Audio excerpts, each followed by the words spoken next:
नहमदुहु व नसल्ली अला रसूलिहिल करीम अम्मा बाद फ़अऊज़ु बिल्लाहि मिनश शैतानिर रजीम बिस्मिल्लाहिर रहमानिर रहीम। 12 महीनों में 4 महीने ज़ुल्क़ादा, ज़ुल्हज, मुहर्रम और रजब ये हुर्मत वाले महीने हैं। सूरह तौबा में अल्लाह रब्बुल इज़्ज़त ने फरमाया कि तुम इन महीनों में अपनी नफ्सों पर जुल्म ना करो और मुशरिकों के साथ भी कताल ना करो। मुहर्रम का लुग़वी मायने हुर्मत वाला, अज़मत वाला और बुजुर्गी वाला है। मुहर्रम के महीने को इन 4 महीनों में फ़ौक़ियत हासिल है।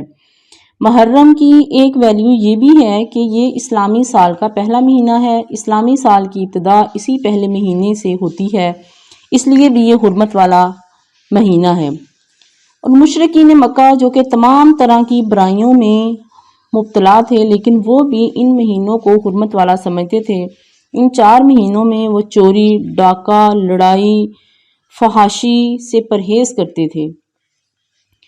इमाम कतादा रज़ियल्लाहु ताला अन्हु फरमाते हैं कि इन हुर्मत वाले महीनों में गुनाह से बचना चाहिए। गुनाह करने से तो पूरा साल ही बचना चाहिए, लेकिन चूँकि अल्लाह ताला ने इन महीनों को हुर्मत वाला करार दिया है, इसलिए इन महीनों में नेकियां ज़्यादा करें, ज़्यादा से ज़्यादा सदका व खैरात करें, नफली इबादत का भी ज़्यादा एहतमाम करें। इस महीने में किए गए अमाल सारे साल के दिनों से ज़्यादा अफजल होते हैं।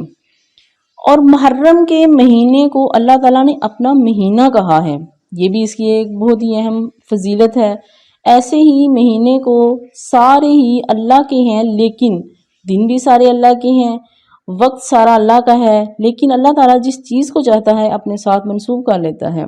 ऐसे ही बैतुल्लाह को अल्लाह ने अपना घर करार दिया, तो आप ये जानते ही हैं कि इस घर की अहमियत और वैल्यू जो है वो कितनी ज़्यादा है, कि वहाँ इबादत करने का सवाब जो है वो कितना ज़्यादा है। और भी जो मस्जिदें हैं उन्हें भी अल्लाह का घर कहते हैं, लेकिन बैतुल्लाह कि वो अल्लाह का घर है, और इसलिए उसकी शान, उसकी फजीलत, उसकी आन बान भी बाकी सारी मसाजिद से बरतरो बाला है।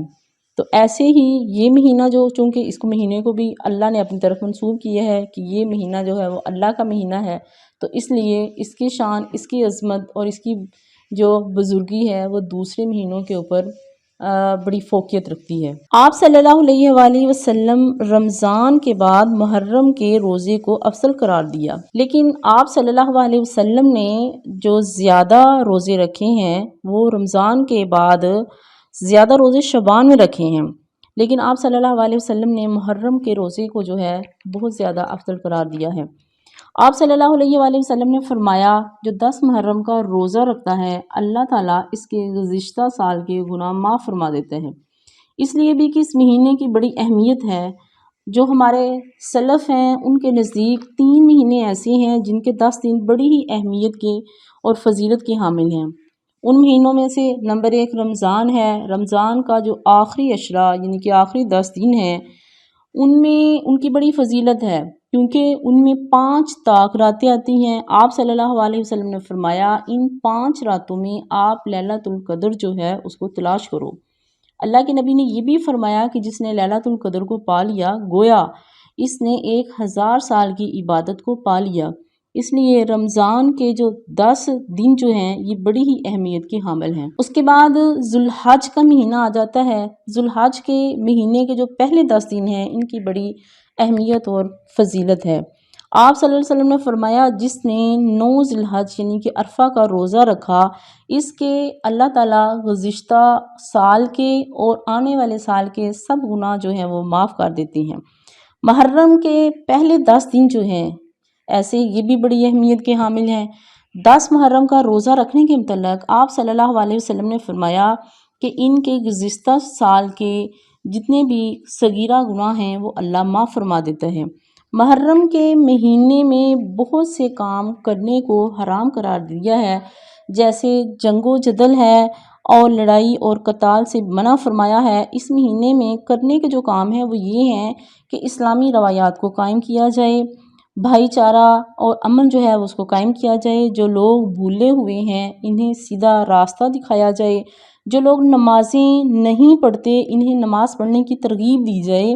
کچھ لوگ اس مہینے کو منحوس سمجھتے ہیں، اس میں بہت ساری بدعات جو ہے وہ کرتی ہیں جن کا کہ اسلام کے ساتھ کوئی تعلق نہیں ہے، وہ اس مہینے کو منحوس سمجھتے ہیں اور بہت سارے کام جو ہیں اس مہینے کی وجہ سے نہیں کرتے، تو یہ غلط چیز ہے۔ ہمیں یہ دیکھنا چاہیے کہ آپ صلی اللہ علیہ وآلہ وسلم نے اس مہینے میں کچھ بھی نہ کرنے سے منع نہیں فرمایا۔ تو آپ صلی اللہ علیہ وسلم نے اپنی بیٹی حضرت ام کلثوم رضی اللہ تعالیٰ عنہا کا نکاح 1 محرم 3 ہجری میں حضرت عثمان غنی رضی اللہ تعالیٰ عنہ سے کیا تھا، اور وہ ان کے ساتھ خوش تھیں۔ اللہ کے نبی اس جوڑے کو دیکھ دیکھ کے خوش ہوا کرتے تھے اور فرمایا کرتے تھے کہ اتنا اچھا جوڑا جو ہے وہ آسمانی دنیا کے اوپر جو ہے بہت زبردست ہے۔ تو آپ حضرت عمر بن خطاب رضی اللہ تعالیٰ عنہ جو عظیم صحابی ہیں، جن کے متعلق آپ صلی اللہ علیہ وآلہ وسلم نے فرمایا تھا کہ اگر میرے بعد کوئی نبی آخر زمان ہوتا تو وہ حضرت عمر فاروق رضی اللہ تعالیٰ عنہ ہی ہوتے، تو ان کی جو شہادت ہے وہ بھی 1 محرم 24 ہجری کو ہوئی۔ انہیں بھی ایک جو مجوسی ہے ابو لولو فیروز نے جو ہے وہ شہید کر دیا۔ آپ صلی اللہ علیہ وسلم نے اسی محرم کے مہینے کے بیچ میں جتنے بھی بادشاہ تھے ان کو جو خطوط لکھے، یعنی کہ اسلام کی دعوت دی تھی، وہ بھی انہی محرم کا جو مہینہ تھا اس کے بیچ میں ہی ان خطوط کو لکھ کے جو ہے وہ ان بادشاہوں کے پاس بھیجا تھا۔ اور پھر ایک اور فضیلت ہے کہ محرم میں ہی آپ صلی اللہ علیہ وآلہ وسلم کے جو لاڈلے نواسوں کی شہادت ہوئی ہے، جن کے متعلق آپ صلی اللہ علیہ وآلہ وسلم نے فرمایا تھا حضرت حسین رضی اللہ تعالیٰ عنہ اور حضرت حسن رضی اللہ تعالیٰ عنہ جنت کے شہزادے ہیں۔ اللہ کے نبی ان کے متعلق یہ فرمایا کرتے تھے، یہ میرے 2 پھول ہیں، یا اللہ میں ان سے محبت کرتا ہوں، یا اللہ تو بھی ان سے محبت فرما، اور اللہ ان سے بھی محبت فرما کہ جو ان سے محبت کریں۔